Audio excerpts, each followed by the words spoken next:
علی بھائی اگلا سوال ہے کہ عموماً وائزین حضرات کی جانب سے جمعۃ المبارک کے دن درود شریف پڑھنے کی ترغیب دلائی جاتی ہے، کیا جمعہ کے دن درود شریف پڑھنے کی کوئی خاص فضیلت وارد ہوئی ہے؟ اگر ہاں تو یہ بھی بتا دیں کہ کتنی تعداد میں درود شریف پڑھا جائے اور کون سا درود پڑھا جائے؟ دیکھیں درود شریف کے اوپر میں نے ایک ڈیٹیل لیکچر ریکارڈ کروایا، مسئلہ نمبر 56، درود شریف کے صحیح فضائل اور صحیح احکام و مسائل، 2 گھنٹے کا ہے، اس میں میں نے سارے ٹاپکس کور کیے۔ اسپیسیفکلی سوال کو میں ایڈریس کر دیتا ہوں۔ سب سے پہلے تو درود شریف کے کون سے سیغے ہیں جو پسندیدہ ہیں؟ درود شریف کا جو سب سے پسندیدہ سیغہ ہے نا، وہ وہی ہے جو ہمارے درود ابراہیمی کا پہلا جز ہے، اللہم صلی علی محمد وعلی آل محمد۔ سنن نسائی میں حدیث ہے، انٹرنیشنل نمبر کے مطابق 1293 اور ایک نمبرنگ کے مطابق ہے 1292۔ یہ مجھے زبانی یاد ہے نمبر، 12 نبی علیہ السلام کی نسبت سے اور 92 محمد کی وجہ سے، 1292 سنن نسائی۔ زید ابن خارجہ سے نبی علیہ السلام نے فرمایا مجھ پہ درود پڑھنا لازم کر لو اور اپنی دعاؤں میں پڑھا کرو اللہم صلی علی محمد وعلی آل محمد۔ یہ سنی شیعہ دونوں کے ہاں پڑھا جاتا ہے۔ اس کے علاوہ بخاری اور مسلم میں درود ابراہیمیہ ہے جو ہم نماز میں پڑھتے ہیں، یہ بھی ثابت ہے۔ باقی جتنے بھی درود ہیں اسی سے ملتے جلتے ہیں۔ صلی اللہ علیہ وآلہ وسلم، یہ بھی نبی علیہ السلام سے ثابت ہے، صحیح مسلم میں حضرت عیسیٰ علیہ السلام کے لیے آپ نے کہا وَنُزُولِ عِیسَى ابْنَ مَرْیَمَ صلی اللہ علیہ وسلم، وآلہ وسلم کے ساتھ پڑھنا بہتر ہے کیونکہ نبی علیہ السلام نے اسی کی ترغیب دلائی ہے۔ درود ابراہیمی میں بھی دیکھیں، باقی درودوں کے اندر بھی۔ اب رہا مسئلہ کتنی تعداد میں پڑھا جائے، جتنی حسب توفیق ہو۔ مجموع الزوائد میں ایک صحیح سند کے ساتھ حدیث موجود ہے سنن طبرانی کے ریفرنس سے کہ جو شخص صبح کے وقت 10 دفعہ درود شریف پڑھ لے اور 10 دفعہ شام کے وقت، قیامت والے دن اسے میری شفاعت نصیب ہوگی۔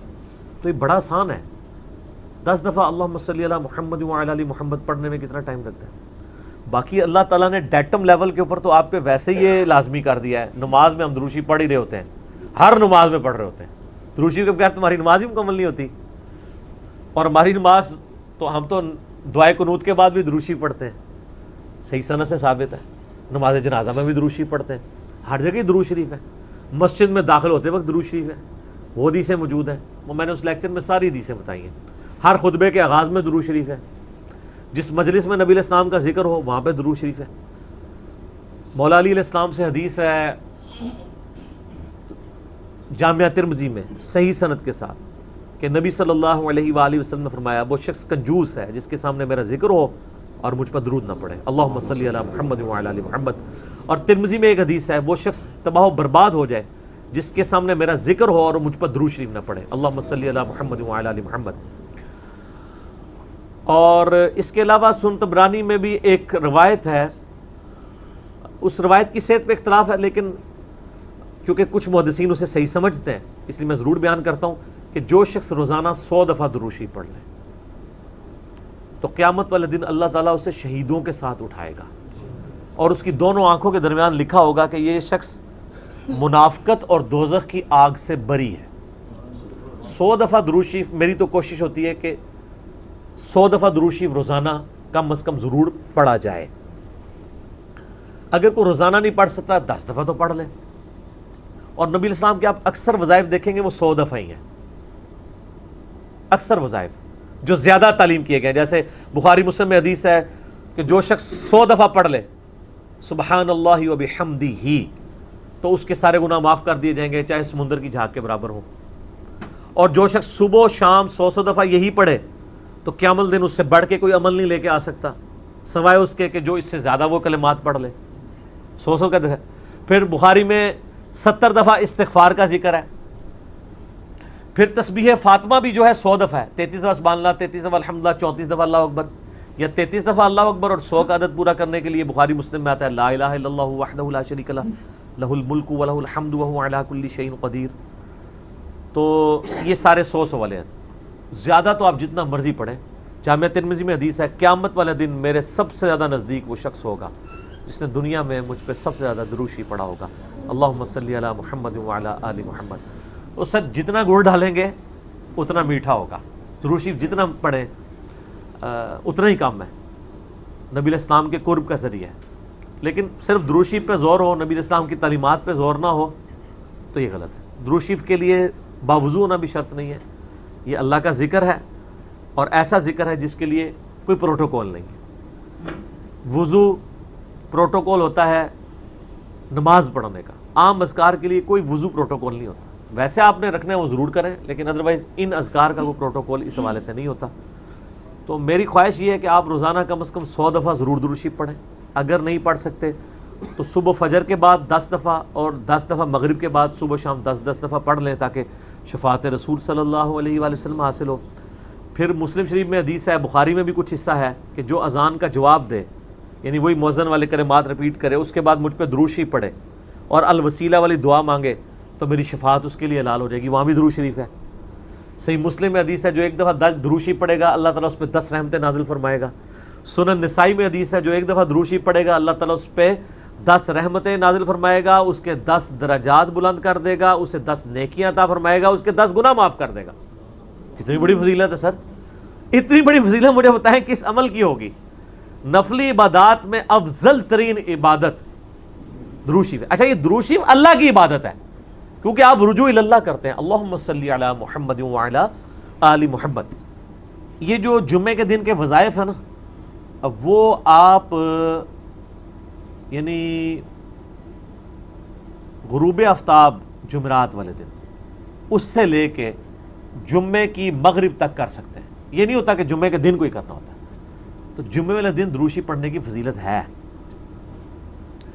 ابو داؤد کے اندر اور ترمذی کے اندر, سنن نسائی میں, ابن ماجہ میں حدیث ہے کہ نبی صلی اللہ علیہ وآلہ وسلم فرمایا کہ جمعے کا دن تمام دنوں کا سردار ہے.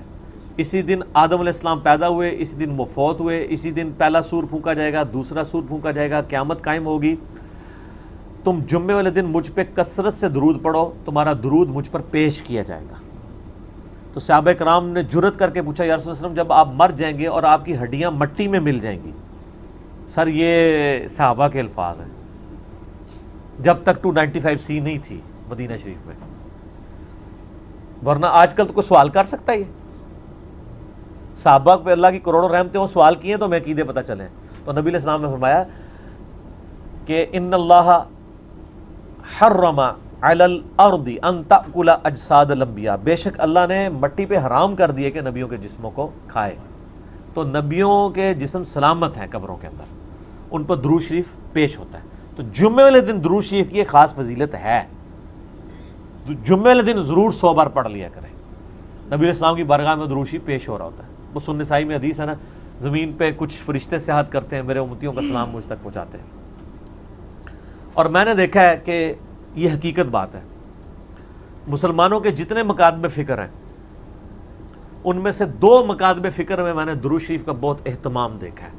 نبی علیہ السلام کا مبارک ذکر کرتے وقت پہلے نمبر پہ شیعہ حضرات کو میں نے دیکھا ہے کہ وہ درود شریف کا بہت اہتمام کرتے ہیں, اور دوسرے نمبر پہ اہل حدیث کے ہاں. آپ عرب میں چلے جائیں, آپ وہاں پہ عربی خطبے سنیں ان کے جمعوں کے, سر اگر ایک جملے میں 3 دفعہ آ رہا ہے نا تو وہ قال النبی صلی اللہ علیہ وآلہ وسلم پورا پڑھیں گے. یہاں ہمارے لوگ بیان کرتے پوری تقریر, میرے حضور گئے, حضور آئے, حضور نے کیا, درود شریف ایک دفعہ بھی نہیں پڑھتے کیونکہ ٹرینڈ میں نہیں ہے. تو یہ ٹرینڈ سیٹ کرنا چاہیے, اور یہ بھی آپ کا کام ہے کہ جب کسی علماء سے آپ یہ سنیں کہ وہ بغیر درود شریف کے نبی صلی اللہ علیہ وآلہ وسلم کا ذکر کر رہا ہے, تو آپ اسے بتائیں کہ یار چلو 4 دفعہ نام لیا ہے, 1 دفعہ تو درود شریف ساتھ پڑھتے. اور لیکن میں آپ کو بتاؤں, بزرگوں کے جب نام لیں گے نا کبھی بغیر رحمت اللہ لے کے نہیں لیں گے. آپ یہ دیکھیں کہ کبھی کوئی کہہ دے کہ شیخ عبد القادر جیلانی نے فرمایا, ہمیشہ کہیں گے رحمت اللہ علیہ.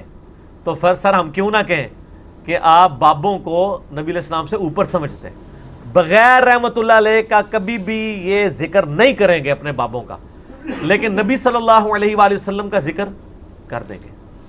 تو درود شریف کا اہتمام کرنا چاہیے.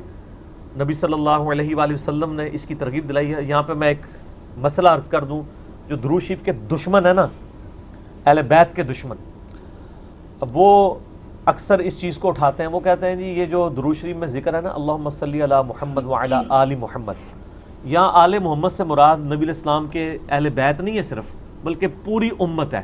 کیونکہ قرآن میں تو آل فرعون کہا گیا ہے فرعونیوں کو, آل موسیٰ تو یہ بھی آل محمد سے مراد ہے محمد والے نہ. یہ کہانیاں اس وقت تک تھیں جب تک کہ انجینئر صاحب کی ویڈیوز بخاری مسلم کی روشنی میں سامنے نہیں آئی تھی. صحیح بخاری میں یہ الفاظ ہیں کہ صحابہ کرام نے کہا اے اللہ کے محبوب صلی اللہ علیہ وآلہ وسلم ہم نے سلام تو آپ پہ عرض کرنا سیکھ لیا ہے, السلام علیکہ ایھا النبی ورحمۃ اللہ وبرکاتہ, نماز میں.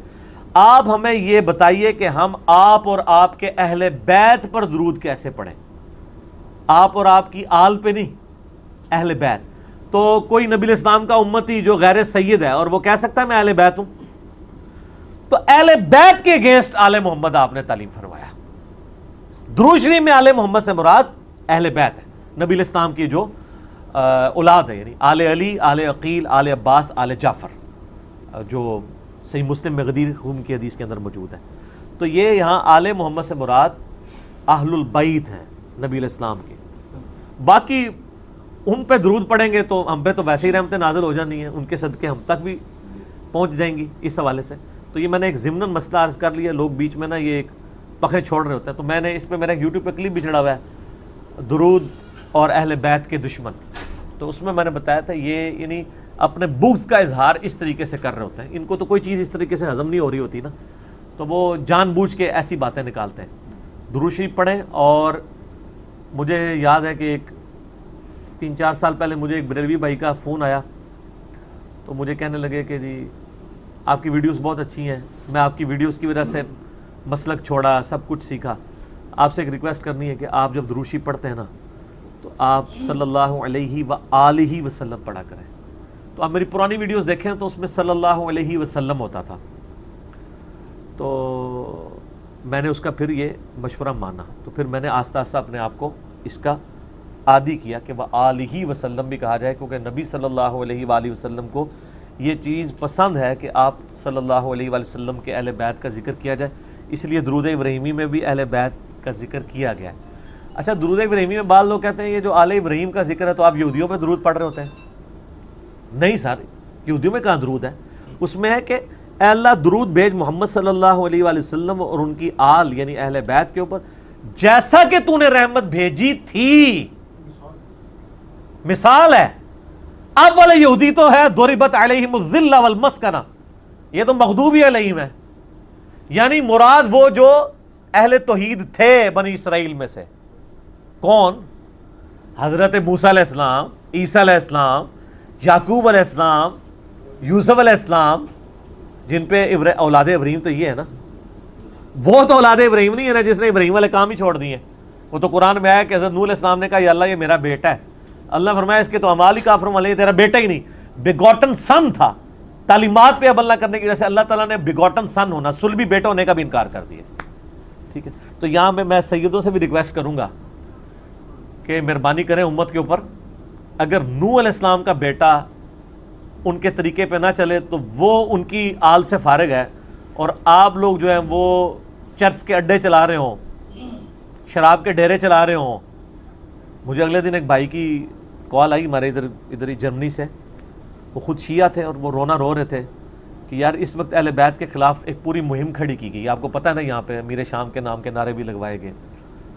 تو میں نے کہا جی ہم نے تو کاؤنٹر نیریٹو کھڑا کر دیا اس کے اوپر.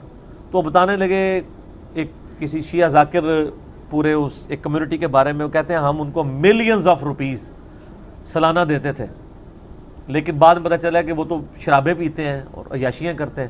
وہ کہتے ہیں یہ اہل بیت کے نام کے اوپر جب اہل بیت کے دفاع کی باری آئی ہے تو یہ خود کون سے کرتوت کر رہے ہیں. اب الحمدللہ اہل تشیع کے اندر بھی اویئرنس آ رہی ہے, جیسا کہ بریلویوں کے اندر اویئرنس آئی کہ پیروں فقیروں نے ہمیں دھوکے میں رکھا ہوا ہے, یہ ہمارے نذرانوں سے یاشیاں کر رہے ہیں. یہی آپ کو یاشیاں شیعہ کے ہاں ذاکرین میں بھی نظر آئیں گی. وہ سارے وہ والے کام کر رہے ہوں گے, اچھے لوگ بھی ہیں لیکن برے لوگ بھی بیچ میں ہیں. تو ایسے لوگوں کو ممبروں پہ نہ آنے دیں, ان لوگوں کا خرچہ نہ اٹھائیں, اور یہ جو سید کے نام کے اوپر عزتیں ویل کر رہے ہیں نا, اس صورت میں کریں جب واقعی ان کے کام بھی وہی ہو. اگر کام ان کے نبی علیہ السلام کے دشمنوں والے ہیں تو ہم ان کی رسپیکٹ. میرا اپنا میکینیکل انجینئرنگ کی یعنی کلاس فیلو تھا یونیورسٹی میں, قادیانی تھا اور سید تھا, اس کے نام کے اندر تھا, میں اب نام نہیں اس کا لیتا, وہ ایک بالکل پرسنل بات ہو جائے گی. تو اس کا سید فلاں شاہ پورا نام تھا, کتنا ایسا تمہیں پتہ ہی نہیں چلا, تو باپ دادا قادیانی تھا. اب کیا ہمارے اہل تشیع کے ہاں جو سید ہیں اس کو سید ماننے کے لیے تیار ہو جائیں گے؟ نسل تو ہے نا, جینز تو ہے نا, وہ کہیں گے نہیں, تعلیمات چھوڑ دی. تو سر آپ تعلیمات چھوڑ دیں اور آپ ہمیں کہیں کہ آپ امتی ہو. سر ہم امتی سیدوں کے نہیں ہیں, امتی تو نبی علیہ السلام کے لیے. یار مولا علی بھی کبھی, مولا علی نے یہ دعویٰ نہیں کیا کہ یہ میری امت ہے, وہ بھی اپنے آپ کو غلام محمد ہی کہتے تھے. آپ شیعہ کا جو سلوگن دیکھیں وہ تو بالکل ٹھیک ہے, محمد اور آل محمد, آل علی نہیں کہتے ہیں.